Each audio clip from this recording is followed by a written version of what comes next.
graduated from Montana State. I went to school here way back in the 80s in the ecology department. I got a degree in fish and wildlife management. So for you fish and wildlife management majors, there actually are jobs out there. I got one.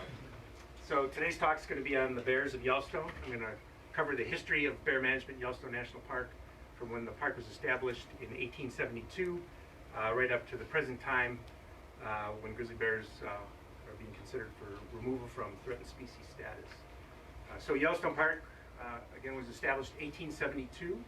It was our country's first national park. It was a pretty good idea. Originally, it was set aside primarily to protect the thermal features and geysers, and bears and other wildlife really weren't one of the primary considerations when it was first established. Early in the park's history, small log hotels and lodges were built at a lot of the geyser basins. And then garbage management was quite a bit different back then. So the garbage from the hotel was just dumped right out back behind the hotel out of a matter of convenience. And Yellowstone was a long way from anywhere else, so there was really nowhere to haul the garbage to. As early as 1888, the park superintendent was reporting that large numbers of black bears had begun to congregate at these garbage piles to feed on the garbage. And then by the early 1890s, the superintendent was reporting that large numbers of grizzly bears were now also congregating at those garbage piles. So early park visitors would tour the geyser basins during the day, then come back to the hotel, have dinner, and then after dinner they'd go out back behind the hotel and watch bears feed on garbage as a form of entertainment. It became really popular with park visitors, and so the National Park Service kind of formalized the activity and created these lunch counters for bears, where they built a platform and they would take the choicest barrels of kitchen scraps and dump it on the platform. And then there was log bleachers that people could come and sit and watch bears feed on garbage. And we had several of these feeding stations throughout the park where the major hotels were located. And 2,000 to 3,000 people a night could actually come and watch bears feed on garbage. By the early 1890s, the superintendent was reporting also that some bears had gotten very conditioned to human foods and garbage and had become aggressive in trying to obtain them, and were starting to break into the lodge kitchens, the tent camps, and people's camping tents to get human food, and the superintendent thought he was going to have to remove or kill some of these more aggressive bears to solve the problem. All travel to the park initially was by horse and wagon. We didn't open to motorized vehicles until 1915.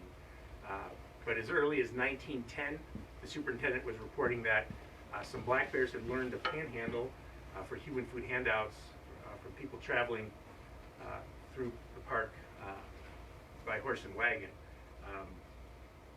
So these bears had learned to just beg for human food handouts by park visitors. This then quickly became a primary attraction to the park. Yellowstone Park became known as a place where you could not only see a lot of bears, you could see them up close, you could interact with them, you could pet them, you could feed them, you could use food to lure them into interesting positions for photographs. And Yellowstone kind of became known as a bear park, and bears became one of the primary attractions in addition to geyser basins for park visitors to view. Management of our campgrounds was also quite a bit different. We didn't have bear-proof garbage cans or food storage boxes, and so it was pretty much a nightly occurrence that bears would come in and join people for dinner. And having all these bears that were conditioned to human foods interacting so closely with our park visitors also led to a lot of bear-human conflicts.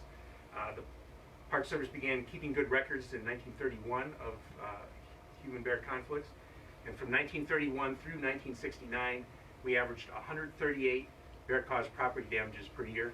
It's bears breaking into buildings, vehicles, tents, and we averaged 48 bear attacks per year. With today's lawyers and lawsuits, if we had 48 bear maulings in 1 year, I'm sure I would be out of a job, and the park would be broke pretty quick due to all the lawsuits. Early park managers recognized that the high number of bear-human conflicts were due to these food-conditioned bears interacting so closely with park visitors, and the park made several attempts through education and different methods to try to clean up the situation, but it was so popular with park visitors that the hand feeding of bears persisted into the 1960s.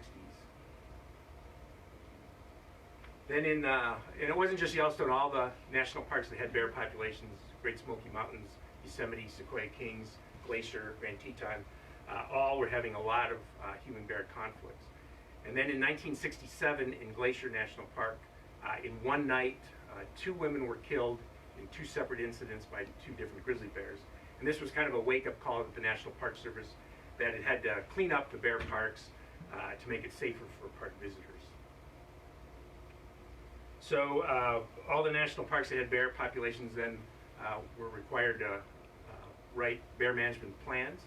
And Yellowstone's plan was implemented beginning in 1970, although we started doing some things a few years prior to that. But the final plan came out in 1970. The objectives of the plan were, first of all, to continue to maintain viable populations of grizzly bears and black bears in the park. But we wanted to return all bears to subsistence on the native foods found in the park instead of human food handouts and garbage. And we believed if we wean bears off human foods, that it would reduce the number of bear-caused property damages, and it would reduce the number of bear-inflicted human injuries, and then that would also reduce the number of bears that we had to capture and kill in management actions. So we began closing the dumps in the park. This was pretty controversial. The Craighead brothers, who were doing grizzly bear research in the park at the time, believed that the bears wouldn't handle the closing of the dumps very well, and thought the Park Service should slowly phase out the garbage dumps over time to give the bears time to adjust to feeding on native foods again in the park.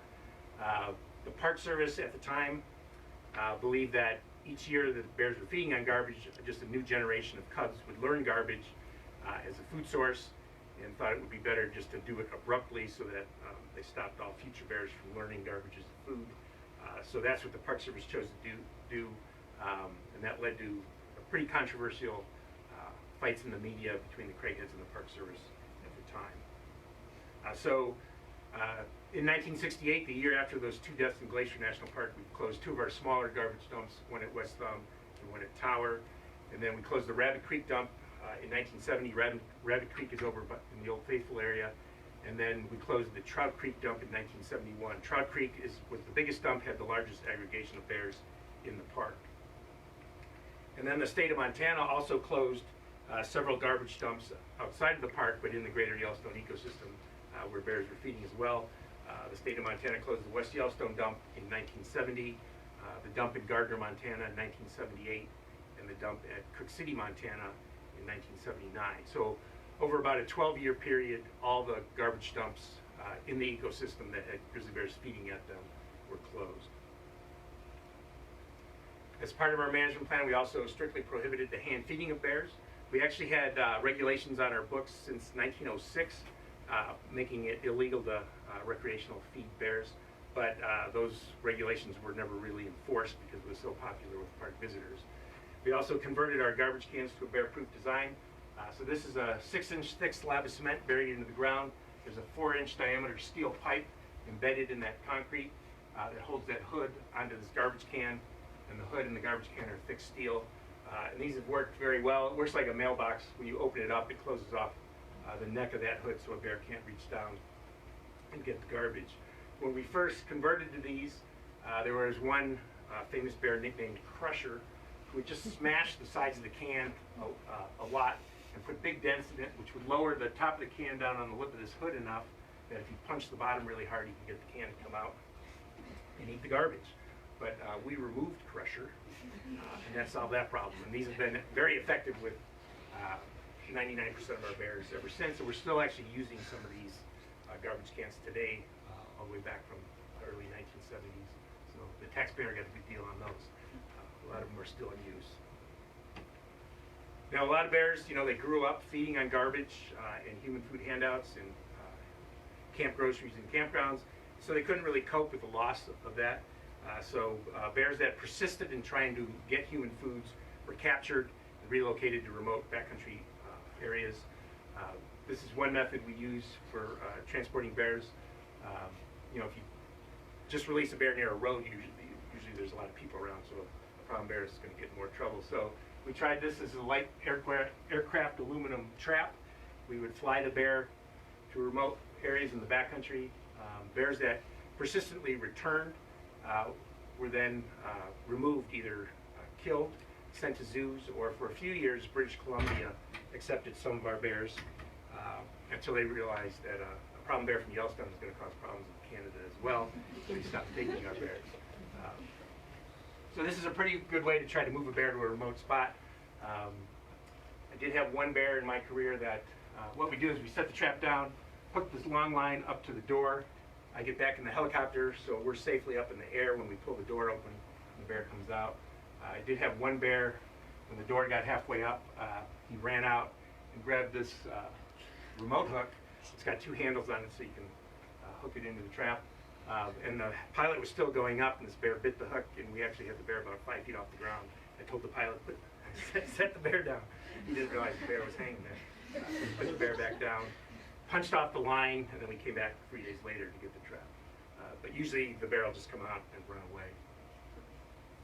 But relocation of bears, and I still see it today. There was an article about a bear they killed on Kodiak Island recently, and people are like, well, why didn't they just relocate it? You know, a lot of people think there's, you know, this remote big bear happy valley or something where there's no other bears and bear foods are abundant. You can just take a problem bear and dump them there and they'll live happily ever after. Well, bears have extremely large home ranges. They have a strong affinity for their home range, and they have a remarkable homing ability. So what I found is I have to move a bear at least 100 miles to get it so it won't just come back in a couple days to a week or two. And Yellowstone Park, as big as it is, it's 2.2 million acres. I could take a problem bear from the north end of the park, move it down to the south entrance about 60 miles away, and it'll be back in 3 or 4 days. So moving bears just really isn't a solution. So early in my career, I moved a lot of bears. Later in my career now, we work really hard to kind of a front-end approach. We try to stop conflicts before they occur, and then if we fail, we remove the bear. And it sounds kind of harsh, but we don't have to remove very many problem bears. So you know, we put all our effort into preventing conflicts. Sometimes we fail, sometimes our visitors fail us. Sometimes bears just outsmart us. But you know, relocating a bear just doesn't work very well. And then, you know, for me to move a bear far enough so it wouldn't come back, I'd have to put it outside the park somewhere. And there's other people living out there, and do they want a problem bear dumped on them? Not really. So a lot of bears, again, kept returning and damaging property, trying to get human food, and those bears then were removed. And again, anytime I say remove, it means that the bear was either killed, sent to a zoo, or for a few bears sent to British Columbia. One of those bears we sent to British Columbia actually made it all the way down back to the panhandle of Idaho, got into sheep, and ended up getting killed. But it just shows you that homing ability that they have. It was more than halfway back to Yellowstone. So there was definitely short-term negative consequences of our 1970 management program. First of all, we had very high human-caused mortality. A lot of these bears had grown up on garbage and just couldn't cope with the loss of the garbage. We also saw lowered cub production and survival. So our female bears, you know, used to have the garbage, plus they could supplement that with native foods. And garbage, actually, bears do very well on it. A lot of carbs. So our female bears had gotten, you know, pretty big, gained a lot of weight. And for a bear, producing cubs is your ultimate goal in life if you're a female bear. And gaining weight is how you do that. So bigger females have larger litter sizes. They'll have their first litter at a younger age, and there'll be shorter number of years in between litters. Grizzly bears on average produce a litter about once every 3 years. So right after we closed the dumps, what we saw was our females started being older, 2 or 3 years older before they'd have their first litter. And instead of 3 years between litters, it was 4 or 5 years between litters. And we started seeing smaller litters and then lower survival of those cubs in the litters. Again, because we lost all that extra food in the form of garbage. So ultimately, high mortality combined with low cub production and survival led to a population decline and then grizzly bears were listed as a threatened species in 1975.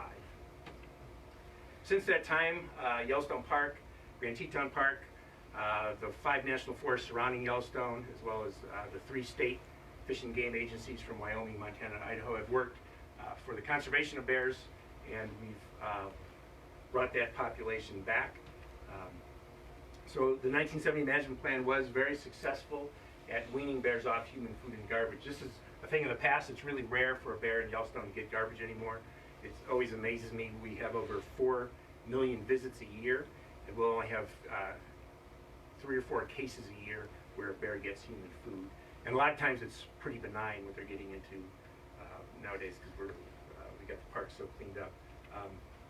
When you look at property damages, again, we were averaging 138 per year from the 30s through the 60s, dropped to just 46 per year during the first decade of our 1970 management plan, dropped to 20 per year in the 1980s, and we're currently averaging less than a dozen property damages per year.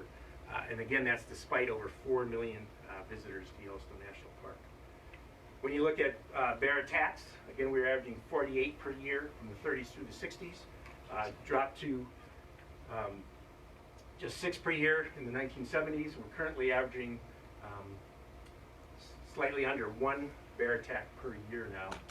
Again, so pretty significant decline. And at the same time, our visitation has been increasing rapidly. And we also changed the type of injury. So not only are there fewer injuries today, but the type of injury is different. When we had 48 injuries per year, those were usually bears being aggressive, trying to get people's food and injuring people in the process. The 1 injury per year we see today, and really since 1980, the injuries we see are now surprise encounters in remote backcountry areas, usually with a female with cubs, where she perceives a hiker as a threat, wants to neutralize that threat. So she's injuring people. Bears are injuring people today in defensive aggression, protecting their cubs, whereas it was offensive aggression, trying to get people's food in the 30s through the 60s. When you look at management removals, we were removing about 25 black bears per year in the 30s through the 60s. We now remove a problem black bear about once every 3 years in the park. And we see the same with grizzly bears. It actually increased in the 1970s as we were getting rid of those food-conditioned bears. We're removing a black bear about once every, or a grizzly bear about once every 5 years. In the early 2000s, it's bumped up since 2010, but this is really related just to 2 incidents. In 2011, we had a female grizzly bear with 2 cubs that killed and ate a hiker. And so in that 1 incident, we removed 3 bears. We killed the mother and sent the 2 cubs to a zoo. Then in 2015, we had another female with 2 cubs that killed and ate a hiker. So in that incident, we removed 3 bears as well, killed the female and sent the 2 cubs to the zoo. So that was 6 bear removals in just 2 years, and that's what's kind of bumped this up. We're really beefing up our education on hiking and camping in bear country to try to reduce the number of people that are getting killed and eaten. This shows the number of grizzly bear mortalities by time periods, by different decades. And you can see in the 50s, 60s, and 70s, almost all of our grizzly bear mortalities were human caused. Most of that is management removal of problem bears with a few roadkills thrown in. Since the 1980s in Yellowstone National Park, over 50% of the mortalities that we detect are now natural mortalities. Bears dying of old age, maybe being killed by other bears, being killed by wolves, that type of thing. So bears can now, live out their life and actually die of old age, where they used to always be killed by people. Outside the park, it's a little different. We can control things a lot better inside the park. So outside the park, where you have a lot of private land, it's harder to control human bear conflicts. And so outside of the park, 85% of our grizzly bear mortality is still human caused. I will point out this bear is not dead. It was a cute way to introduce mortality. That's a cub of the year.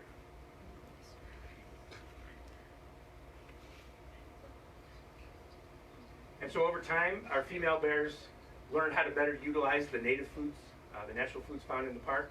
And so we started seeing the age of first reproduction get lower again. The interval between litters got smaller again, averaging 3 years. And our average litter size is again 2 cubs per litter, which was what is what it was when the dumps were still open. So it just took bears a while to figure out all the natural foods, and it took the Park Service about a decade to really clean up the park and get it so bears wouldn't get into trouble anymore. This graph shows our cub production in the yellow line and our mortality in the red line. So you can see in the 70s, our cub production was just barely outpacing our known grizzly bear mortality.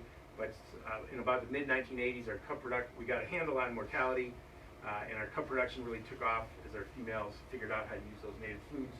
And so our cub production now significantly outpaces mortality, and that's allowed the population to grow in both numbers and range. In Yellowstone Park, we've done really well at that. Since 1993, we've documented 658 grizzly bear cubs born in the park. We've only had 24 human-caused grizzly bear mortalities in that time period. 13 management removals, 8 vehicle strike mortalities, and 3 bears that died on a power line. So 24 mortalities, and that's of all age classes. And we've produced 658 cubs, so that's allowed the population to increase. The 3 Powerline electrocutions, what happened there was in Hayden Valley, a tree fell on a power line, sagged it down almost to the ground, but didn't break it. So power wasn't lost, so nobody knew this tree was laying on the line. A bull elk walked into that power line, got electrocuted, and died. Then 3 different male grizzly bears came in to feed on the elk. They each touched the power line and got killed. How we discovered it was a family was hiking off trail in Hayden Valley, ran into it, so they came out and reported it. We went in with the power company, shut off the power, removed the carcasses away from the power line, and we noticed the claws on all 3 grizzly bears were all missing. So we went back and contacted the family that found it, and they had left their, it was like a 10 or 11-year-old son crawl under the power line and cut the claws off the grizzly bear. So we made the son give the claws back, and we figured he was just lucky that he'd be alive, so we didn't cite him.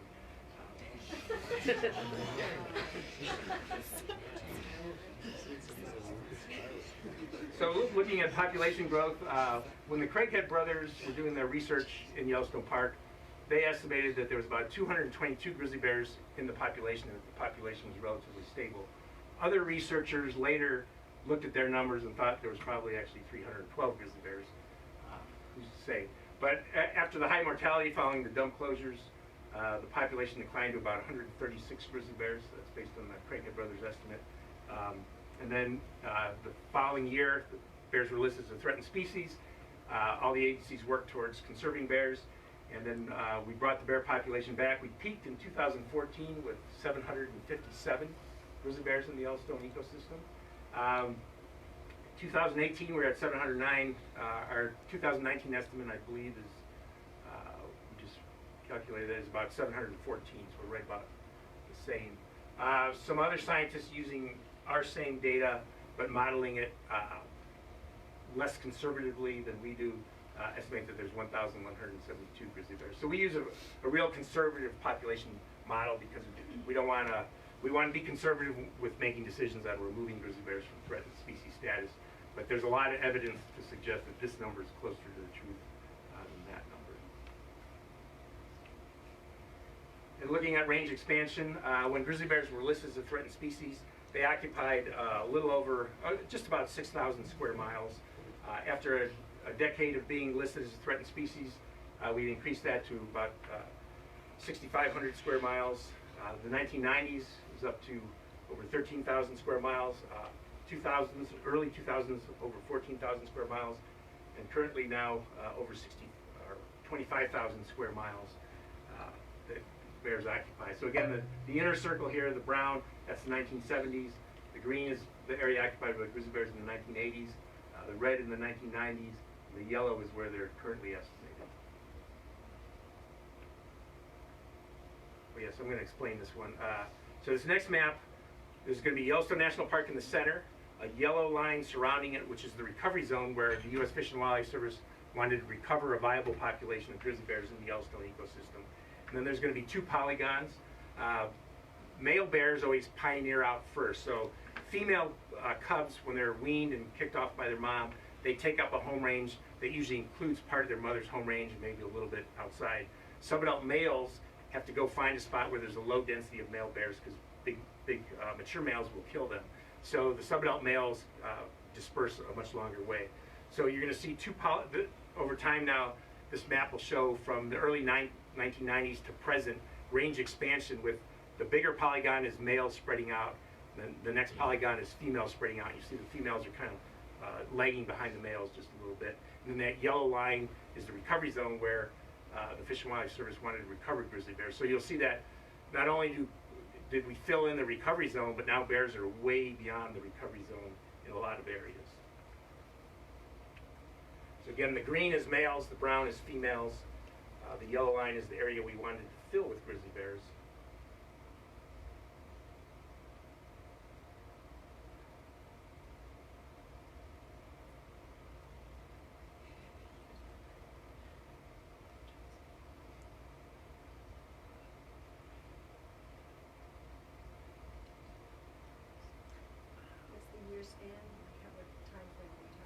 This was from the early 90s, year by year, through 2016. So, again, Yellowstone National Park is the dark line in the middle. The yellow is the recovery zone. We filled the recovery zone, and we have bears now well beyond the recovery zone. And then these little bear symbols are bears, confirmed grizzly bear sightings outside. That there's not enough grizzly bear activity for our model to consider it occupied habitat, but grizzly bears are starting to pioneer out into these areas. So that's the areas that we'll fill in next. And you can see we almost have grizzly bears to Bozeman. And I think there's going to be a big wake-up call in Bozeman when the Forest Service trails around here, you got to start worrying about grizzly bears. Living with grizzly bears is quite a bit different than not living. I live right in grizzly bear country, and I have grizzly bears in my yard pretty frequently.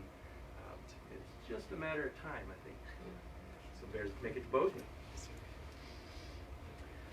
This shows the two ecosystem, Northern Continental Divide ecosystem, which includes Glacier National Park, Yellowstone ecosystem. This is the dark pink is the recovery zone line to the Northern Continental Divide. The lighter pink is the area occupied by grizzly bears up there. So they've also filled in their recovery zone. Then this is the Yellowstone. The blue line is our recovery zone. The orangish area is the area occupied by grizzly bears. So we now have grizzly bears only 50 to 60 miles apart from the two ecosystems. So that would be a big step that we're striving for, to try to get connectivity between these two ecosystems so that we have genetic interchange. And so we're getting close to that range where we could expect sub-adult males to start making that connection. And we have had confirmed grizzly bear sightings with photos and stuff in between these two. And we just don't know if they're Northern Continental Divide bears or Yellowstone bears. But we've already got bears, a few bears in between there. Now, we've looked at, through our DNA samples, any bear that we capture for research or from a roadkill or that we have to remove, we take blood and hair samples for DNA, and we've looked at our inbreeding rate, and it's actually very low, 0.2%. So right now there's no significant threat of the effects of inbreeding on this population. We are working with Fish and Wildlife Service on a plan where if this gets higher, we could move bears from the Northern Continental Divide into this ecosystem. But the two populations are close enough together now that we think it's going to happen naturally before we would ever have to move bears between the two.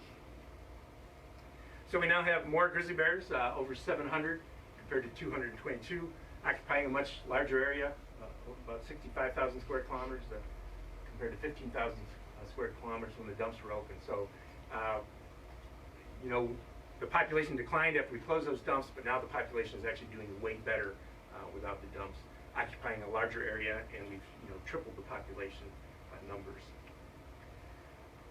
A few years back, I looked into everything that our grizzly bears in the Yellowstone ecosystem eat. Grizzly bears are an omnivore generalist. They're not a specialist, and they eat a lot of different things. They can eat almost anything. I was able to document 267 different species that grizzly bears in the Yellowstone ecosystem eat, including 175 different plant species, 38 different species of insects, 34 different mammals, 7 species of mushroom, 7 bird species, 4 different fish, 1 amphibian species, an algae, and a geothermal soil. The algae, I don't think bears are actually pursuing. I think when there's carcasses in ponds and rivers and lakes, they get some algae while they're eating those carcasses. The geothermal soil, they actually do seek out. We find little pits in some of our thermal areas where you can definitely see the bear claw marks where they've dug and consumed the soil, and you'll find bear scats made out of dirt right next to these little pits. There's a lot of different minerals and stuff, and we believe that's what they're after. So again, a lot of people think of grizzlies as a specialist. They're really not. They're a generalist. They eat many different things. So in spring, our bears will be coming out here, and usually the first week of March, we start seeing our first bears. Some of our bears might not even have denned yet. But one of the first things they seek out is ungulate carcasses, bison and elk. You can see in the spring, the vegetation isn't greened up yet, so there's really not much to eat except these winter-killed and wolf-killed carcasses. So that's a really highly preferred food for bears. Now this next photo, it's actually a series of photos linked together, so it's going to look like a video, but it's not actually a video. So it was a road-killed pronghorn antelope, and anytime we get a large ungulate hit by a car and killed, we move it, so because grizzly bears and black bears and wolves will come in to feed on it, and then they might get hit by a car themselves. So I pulled this pronghorn off of the road, set up a trail camera on it, and then it's a whole bunch of still shots, but I linked them together really fast to show about an 8-hour period in the night where a big grizzly bear comes in, eats the entire pronghorn in one sitting. This was in mid-August when bears are hyperphagic. They're trying to put on weight for hibernation because they're going to spend 5 months sleeping in their winter den without eating. So this grizzly bear comes in. Can you guys see that?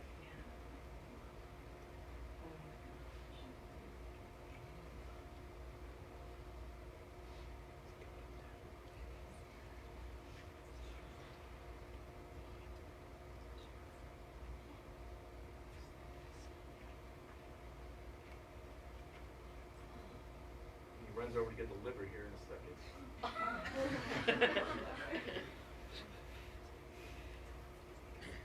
Then some coyotes came in and got a few scraps right at the end. But that's just one evening, a grizzly bear finishing off a whole fawn. Another spring food is cutthroat trout. Pretty high calories, 20 kilocalories per gram, 23% fat. Cutthroat trout from Yellowstone Lake move up all the tributary streams to spawn and lay their eggs.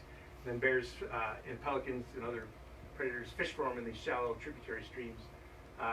Unfortunately, cutthroat trout are threatened by the introduction of exotic lake trout into the lake. Also whirling disease, which is a disease that's come in from Europe. Then we had a period of drought that really reduced juvenile recruitment for a few years. So our cutthroat trout population has really bottomed out.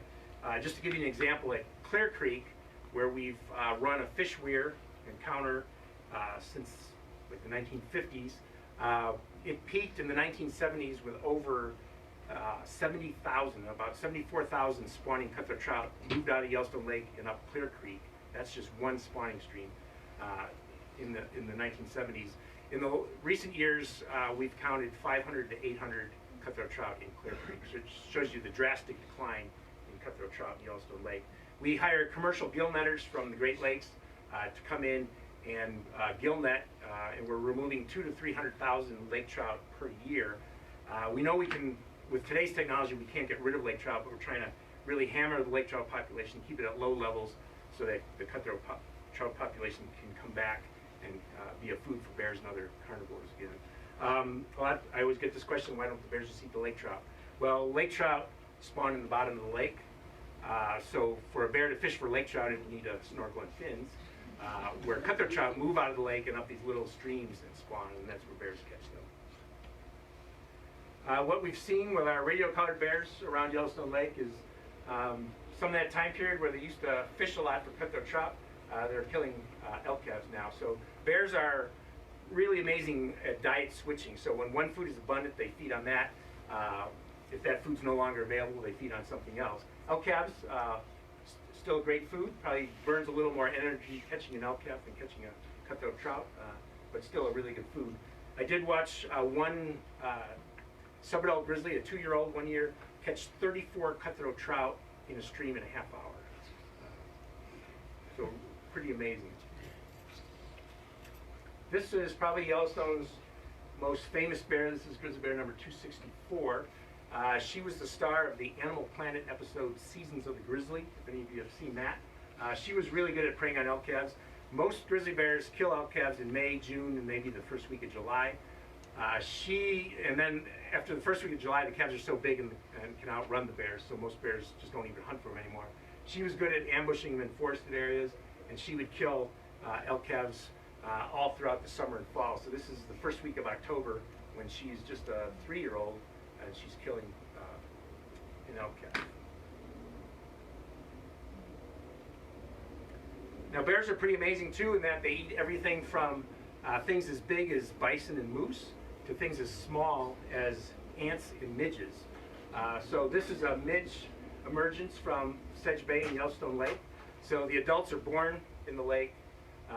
They come to the surface, and as adults they leave the lake to breed. They live about 3 to 5 days. They fly back, lay their eggs in the lake, and die. In 2011 we had all the conditions were just right. We had a really big emergence of adult midges, and then when the midges died in the lake, the wave action would wash them up on shore. You get a bathtub-like ring of dead midges around the lake, and then we had grizzly bears coming in and just licking up thousands, probably millions of midges. This was a big adult male grizzly. He had a little lazier technique. He would lay down, lick up as many midges as he could, then he'd stand up, take a step or two, lay back down, and lick up all the midges in reach.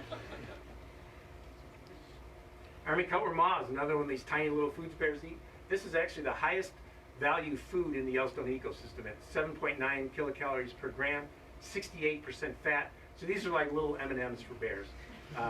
The moths lay their eggs at low elevation egg fields and valley bottoms. Then they fly up to these high elevation mountaintops where they feed on the nectar of alpine wildflowers at night. And then during the day, they fly just down the side of the mountain a little bit and crawl under the talus rock. And bears go up and just literally lick up thousands and thousands of these moths.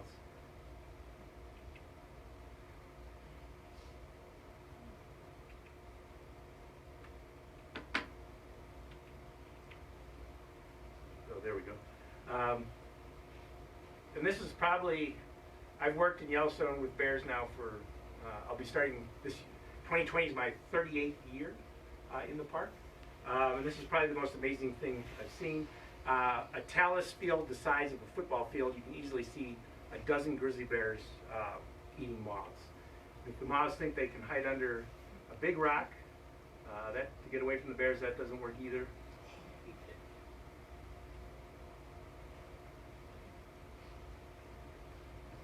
This is what the bear sees when he digs the rocks away. The moths scamper for cover.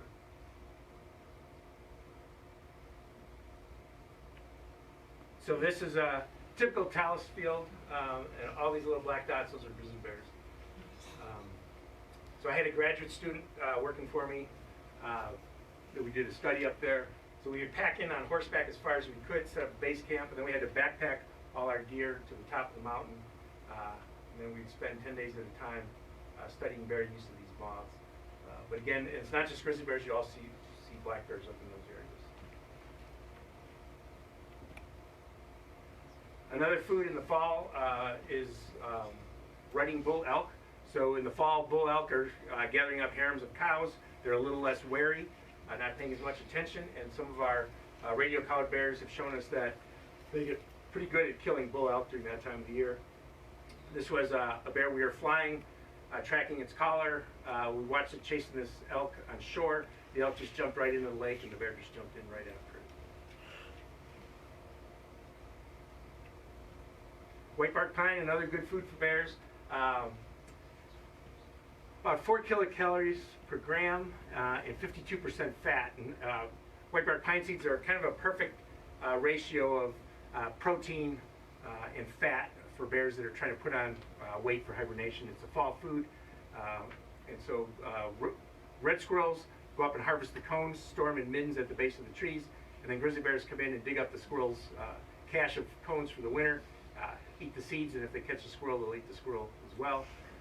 We also see bears, both grizzly bears and black bears, sometimes climb the trees and harvest cones themselves. Unlike the squirrel, bears don't just pick the cone they harvest whole branches, drop them down on the ground, and then climb back down and eat the cones off the branches that they rip off at the top of the tree.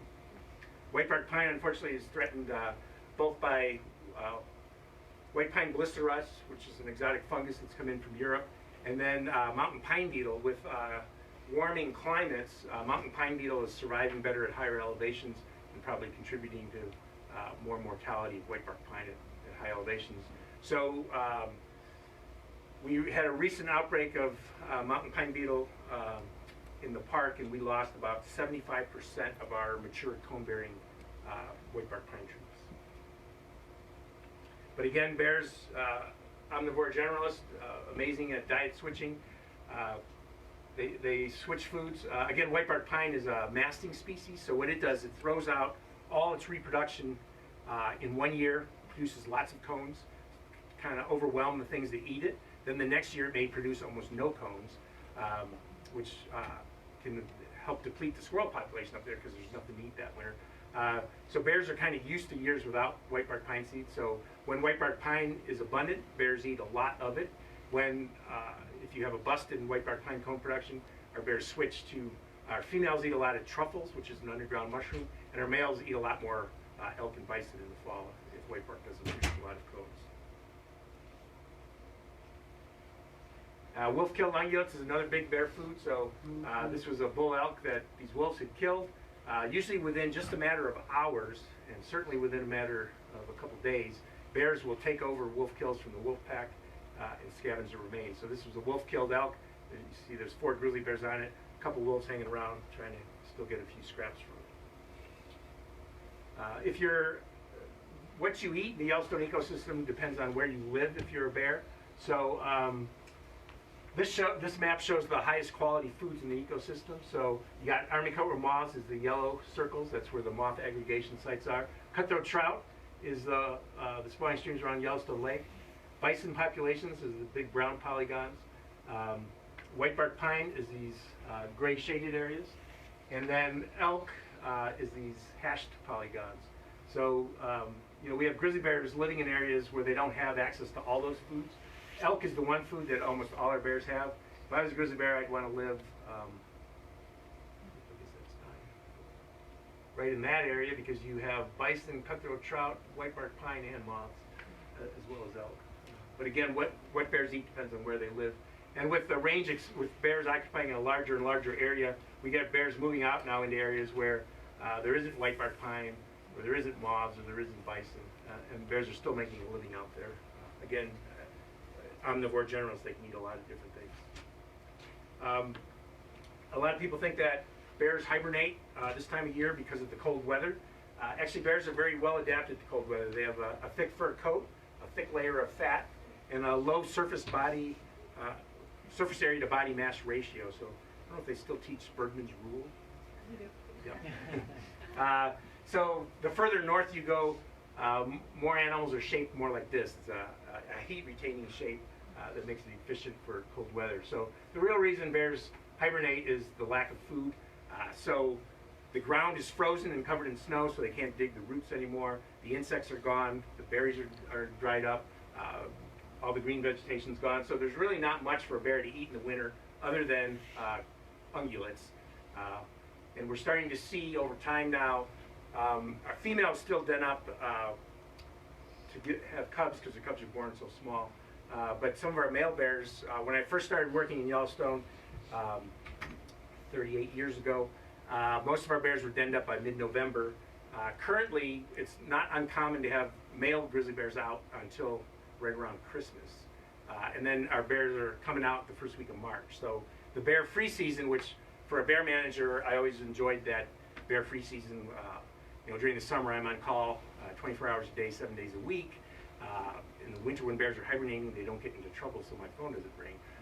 But now the bear free season is it's down to 2 months. Once we have grizzly bears out year round, I'm retiring. It's just too much work.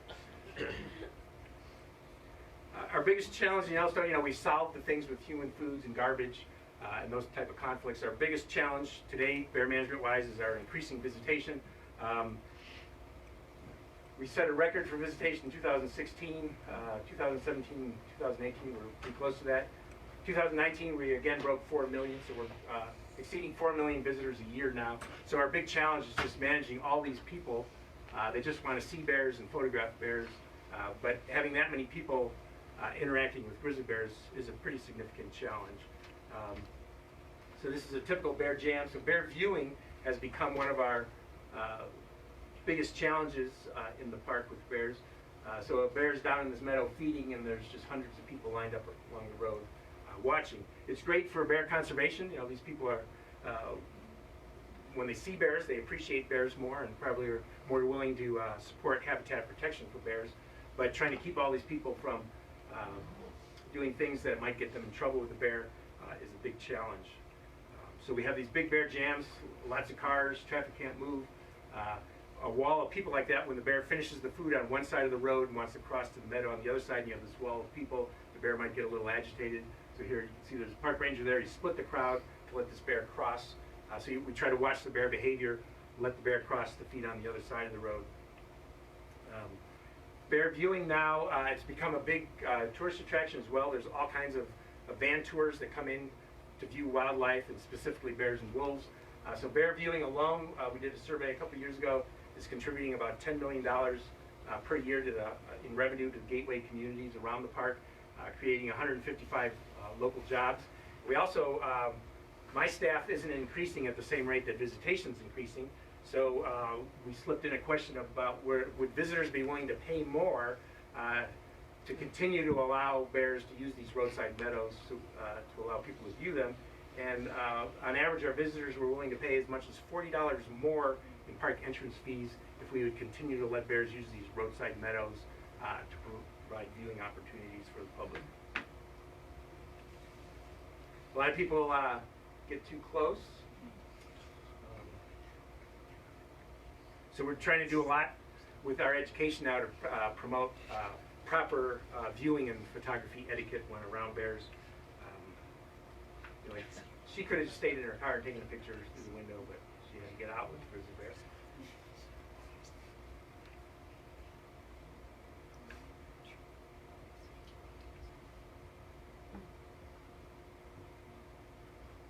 This graph shows the number of bear jams, so those traffic jams caused by people viewing bears along roads. The red is the number of grizzly bear jams, the blue is black bear jams, and this was from 2018. Which is a near record year for bear jams. And you can see all of a sudden between the second and third weeks of August, the number of bear jams declined significantly. That's that period where if there's whitebark pine seeds, bears go up and eat the whitebark. So last year was a really good year. 2018 was a really good year for whitebark. So the bear jams just disappeared as bears went up. You can't see bears when they're in whitebark pine forested areas. And then whitebark pine's a high elevation tree, so we have fewer roads up at high elevation. This year, 2019 was one of those bust years for whitebark pine, and the number of bear jams remained much higher throughout the fall. One question I always get is about the risk of bear attack when you come to Yellowstone Park. Our average visitor doesn't really leave developed areas, roadsides, or boardwalk trails. So if you're one of those visitors that just uses the front country stuff, the risk of being attacked by a bear is about 1 in 59.5 million visits. For those little more adventurous souls who camp in our roadside campgrounds, the risk increases considerably to 1 in 26.6 million overnight stays. And then for the really adventuresome types that backpack and camp in the backcountry, the risk increases to about 1 in 1.7 million overnight stays. And then the biggest risk is actually you're safer in your backcountry campsite than when you're hiking, because it's while you're hiking that you have those surprise encounters. So while you're hiking, the risk is about 1 in 232,000 of being attacked by a bear. When you look at, though, with increasing visitation, this is kind of the per capita risk. So the number of injuries per 1 million visits, we're actually at our lowest all-time. There's been some stuff in the paper recently. Anytime a person gets attacked by a bear, it makes big news. And some newspapers recently were saying that attacks are on the increase. But when you look at it with visitation included, the per capita risk, we're actually at our lowest level in the history of the park. So I always like to throw in a few safety tips. The big thing is be vigilant. Don't wear earbuds while you're hiking. listening to music, make noise in blind spots so the bear knows you're coming. Don't run if you see a bear. That can trigger a chase response. Carry bear spray and know how to use it. Bear spray, it's about $50, but it's over 90% effective at stopping aggressive behavior in bears, so it could save your life. Hiking in groups of 3 or more. That's a very cheap way. Everybody's got 2 friends you can drag with you. Groups of 3 or more are almost never attacked by bears. And then staying on maintained trails. Bears get more used to running into people on trails. They're a little more surprised by off-trail hikers, and so we see a greater proportion of our injuries are people traveling off-trail. How you react if you do have a surprise encounter with a bear, slowly back away. Putting distance between you and those cubs often will diffuse the situation. But if the bear charges, stand your ground. And one of the beauties of bear spray is it gives you the courage to stand your ground. When I first started working in Yellowstone, we didn't have bear spray, and everybody just turned and ran. And then if the bear makes contact during a surprise encounter situation, that's when you would play dead. If you have a curious bear, that can turn into a predatory bear. So you want to be aggressive right from the start. And how do you tell the difference? In a surprise encounter with a bear reacting defensively, the head's going to be low, ears laid back. A curious bear approaching you, head is going to be up, ears erect. We had a woman worked at the post office. She was jogging by the Lake Lodge, right by Lodge Creek one year, ran into a little 3-year-old grizzly bear. She did almost everything right and didn't get hurt very bad, but she could have done a few things better. So she stopped and looked at the bear. The bear stood up on 2 legs and looked at her. She thought she shouldn't look the bear in the eye, so she looked up at the sky. She called it the tree position. And she was holding a water bottle, and she was looking at the sky, just being passive, hoping the bear would go away. Well, the bear dropped down to all 4 legs, slowly walked up to her. She can feel the bear's breath in her hands, so she raises her hands. Then the bear takes its mouth and puts it on her thigh and slowly starts biting harder and harder, testing her. She realized the tree position wasn't working, so she did great. She squirted the bear in the face with her water bottle. The bear let go of her thigh and ran away. So she did almost everything right. She could have been aggressive a little sooner, and she probably wouldn't have got bit at all. Again, a surprise encounter with a bear reacting defensively. The ears are going to be laid back. A curious bear, ears erect, you want to be aggressive. So again, anytime a curious or a predatory bear, you want to be aggressive, fight back, use any available weapon, bear spray, rock, stick, knife, whatever you have. Now, predatory attacks are extremely rare. 99.99% of our attacks are surprise encounters with defensive aggression by the bear. Less than 0.5% of our attacks are. We've only had 1 true predatory attack in the history of Yellowstone Park.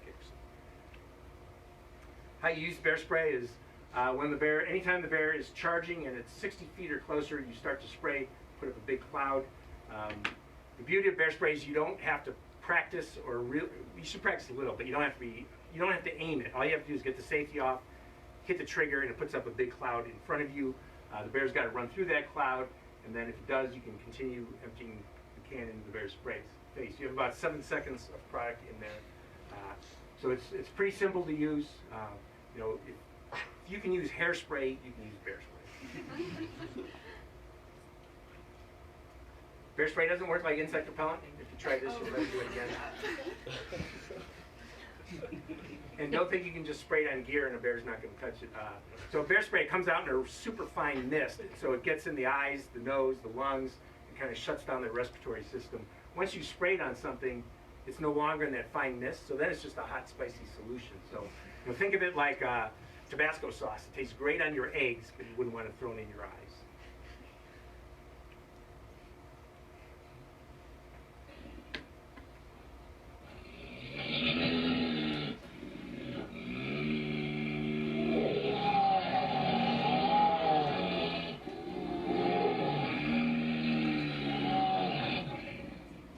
That's some grizzlies fighting over a bison carcass. That's why you carry bear spray. Because we have a lot of ungulates in the park, a lot of ungulate carcasses. If you run into one, you want to be able to defend yourself.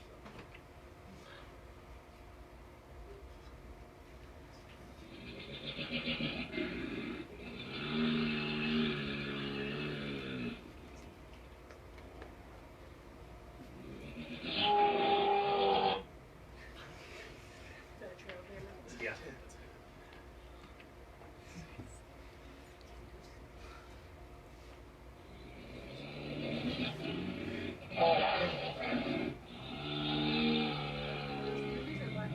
the grizzlies. You see the big muscle mass of the shoulder? And the claws. Okay, I can answer any questions.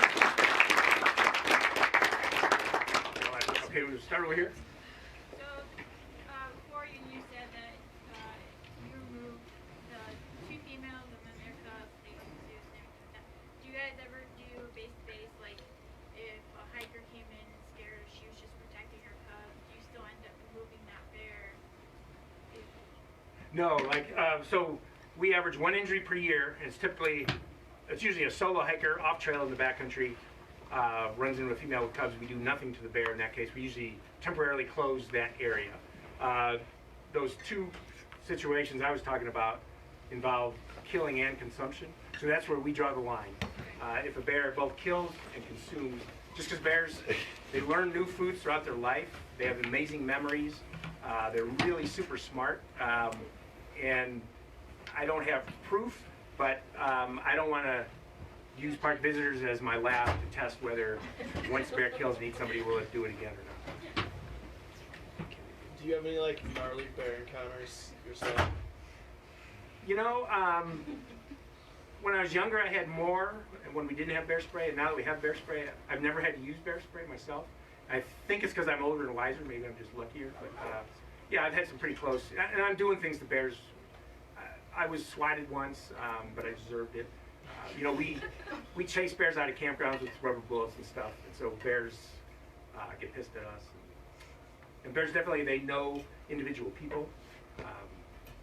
One of those cubs that I took to a zoo, I went and visited, and it growled at me, and the keeper said that bear never growls at anybody. Because I think it remembered. As non-bear management personnel, what is the best way to report a bear sighting and what input to be useful as data for you guys? In Yellowstone Park, you can report it at any visitor center. We used to have an email thing, but we got more hokey things, Bigfoot, right? So we took that down because it wasn't worth it. We got so little real. So going to any visitor center or ranger station is the best way. And for national forests, that would be the same thing too. For example, Yeah. in that Yep. area between the upper continental divide and Greater Yellowstone Ecosystem area, just whichever national forest. Yeah. And in the park, we use these sightings a lot. Like somebody reports a carcass right next to the trail. We'll go and either move the carcass or flag a reroute of the trail to keep people safe, or sometimes close the trail even. Do you not have any documented movements of marked bears between the northern continent and the United We don't. And genetically, we could also, we can monitor through radio-collared bears, and we haven't had any. And then genetically, we actually had a Yellowstone bear that went to a zoo, and a glacier, Northern Continental Divide bear went to that same, it was a captive facility, and those bears bred. And looking at the DNA of those bears, Yellowstone's been isolated long enough. Our DNA is a little bit separate from Northern Continental Divide, and the geneticists could tell that it was a Yellowstone bear breeding with a Northern Continental Divide bear. So we'll be able to tell if we get a sample from a bear that's bred. Does limber pine serve as a substitute for whitebark? Bears do eat limber pine. In Yellowstone Park, though, we don't have nearly as many stands of limber pine as we have whitebark. Limber pine is a little lower elevation tree, but bears do eat limber pine, yes. We had an interesting thing. There's an old cemetery in Mammoth from the Calvary days when they ran the park, and I got a call one day that a bear was digging up the bodies. So I ran up there, and what happened was, in the old days, you know, they dug a hole through the casket and mounded dirt on top. Well, those mounds, eventually when the casket and everything rots out, get hollow underneath. And so squirrels have been stashing limber pine cones in the hollowed graves, and then bears were coming in and digging up their food caches. So they weren't eating bodies or bones, they were eating cones out of it. So you kind of lightly touched on hazing techniques. Are you using other things besides rubber bullets? Are you finding that hazing is effective? We use beanbag rounds, rubber bullets, cracker shells, which is like a firecracker you shoot from a shotgun, and paintball guns that we beef up a little. And, no, well, we buy, and we can't get it, we use a chalk ball, which is solid, it's dimpled like a golf ball, they shoot straighter, but the manufacturer went out of business, so I don't know what we're going to do this summer, and they hit a little harder because they're solid. But it's not so much the pain with those as you're reaching out and touching that bear, and they don't like it. If you're really consistent, like in our developments, anytime a bear comes in, developments are for people. We haze a bear anytime they come in. So we do get bears that'll start detouring around rather than walking through. It's hard to be consistent in a 2.2 million acre park. And for every time we haze a bear, well, that bear probably had 10 experiences with visitors who just were getting pictures. So it doesn't work very well except for developments where you can be consistent. On hundreds of miles of roads, we can't be consistent enough. And so what we see there is bears learn us and our vehicles. And so, I can show up with the hazing gun and the bear will back off the road, but it'll be right up next to the road till I get there. So, they learn individual people, individual trucks, our uniforms. They even know, like, you're coming to haze. I think they can determine our attitude sometimes. Because I can be there and they'll stay there, and then when I reach to get the gun, like, they know my mood has changed or something. So bears are really intelligent, and I think their sense of smell, they can really sense a lot of pheromonal things that we can't even imagine. A bear has a sense of smell better than the best hunting hound dogs, by hundreds of times better. I had a question about just like backcountry management. So I know like in Yellowstone and everything, a lot of people use bear bags. But where I'm from in the east, all the black bears there know how to get bear bags down now and everything, and we have to switch to bear cans. Are you seeing like a trend in that direction at all, where they know how to get into bear bags and everything? We're not. Yosemite had that same problem, so they no longer hang food there. But in Yellowstone, and I think part of it, in the 70s, we purged all those food conditioned bears. And then we're very aggressive about removing bears that beat us. And it sounds harsh, like a lot of people call me the Nazi, but because I usually don't even give the bear one chance. If a bear gets into something and it's aggressive about it, I just take that bear out. But in the long run, I'm removing a grizzly bear about once every 3 years. So I'm really hard, but bears are social learners, and they learn a lot from their mothers. And I think, like in Yosemite, mothers were teaching their cubs, and those cubs were teaching their cubs, and the learning got, they had bears that were hanging by their ankles into bear-proof dumpsters and stuff. The bears figured everything out. So in Yellowstone, we cut that learning off, and it sounds really mean and harsh, but in the long run, it's better for the bear population, it's better for our visitors, and I think we actually remove far fewer bears because we just don't let bears learn those habits. So in Yellowstone, we provide a food pole in every backcountry campsite. Most other places in the country that wouldn't work, but in Yellowstone, just because if a bear figures out a food pole, we remove that bear. And as our food poles are breaking, some sites we get a lot of use, like Slough Creek, we've put in all metal food storage boxes because there we get a lot of drop camps where outfitters pack people on a horseback but just drop them off and leave, and these people have tons of stuff, and if you have one food pole, they can't even hang it all. So we've started putting in food boxes in those really heavily used areas. Do you know if the bears, if they eat like the bark of the pines at all? Because I know that where I'm from in Western Washington, we've historically had problems with bears like stripping the bark off the pine trees. Yeah, so they eat the cambium layer, so they'll strip the bark off and eat that cambium layer.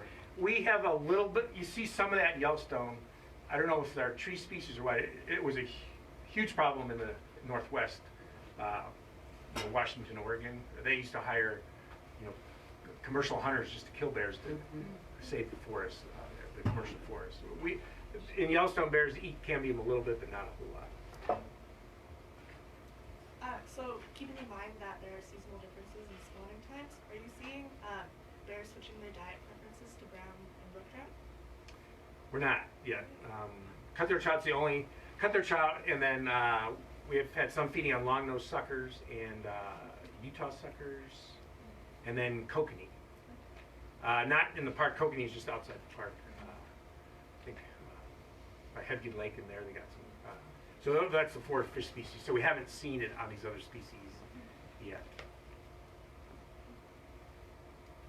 Have you ever relocated mother bear with her cubs somewhere really far? And have you noticed, if you have you noticed that they don't, do they come back to that area? Would they travel all the way back to the area with their cubs? They will, and sometimes they'll lose the cubs because they want to be home and they'll make a beeline. And sometimes I don't know if the cubs can't keep up, but we've had some where the cubs didn't come back with the mom. And like I say, I don't hardly ever move a bear anymore. And usually the reason a bear is getting in trouble is because it's food stressed. And if you move it, you're taking it out of the home range where it knows the foods, and you're dumping it somewhere else where it's not familiar with the foods, and then you have all these other bears that it's got to compete with that aren't familiar to it.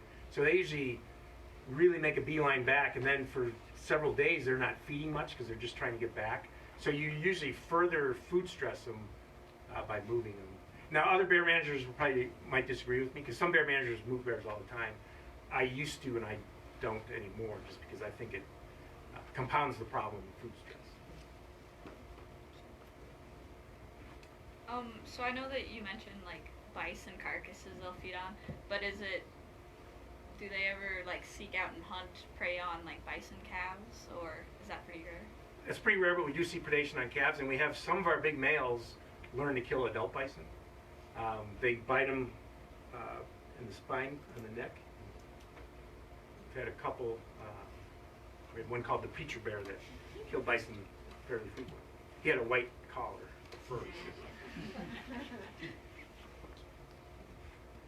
What is your jurisdiction over bears outside the park? 0.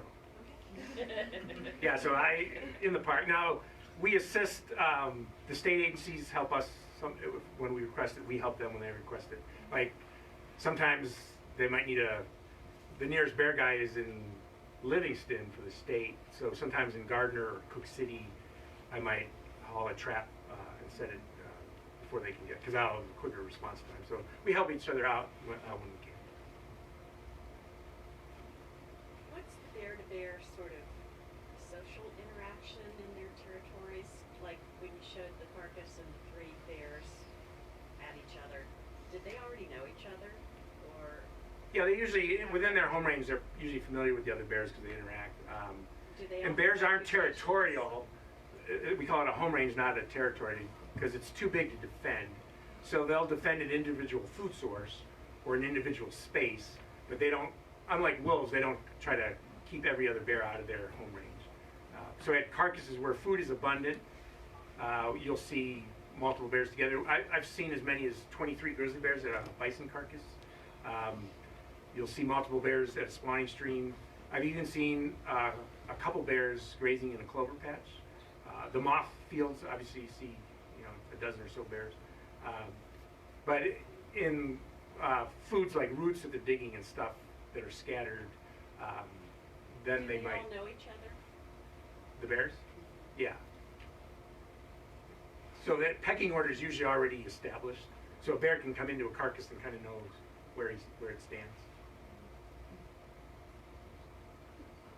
I mean, obviously they have to have a first interaction sometime, but they settle that pretty quickly without much contact usually. Like those bears in the carcass I was showing here, they never actually bit each other. I have a question about the map. There's a myth of the grizzly bears and the bighorns. Do you think? Not that we've officially documented. That doesn't mean, we're not trapping out there. So the only way for us to find a bear is if it's hit and killed by a car or a hunter or gets in some kind of conflict and has to get trapped. So there can be bears in areas where we don't know it yet. The Crazies is another place. There's been some before. Thank you again for showing up and everyone for attending, and Dawn for putting this together very quickly and elegantly as you do. And Kerry, thank you for being here. Can you just give one last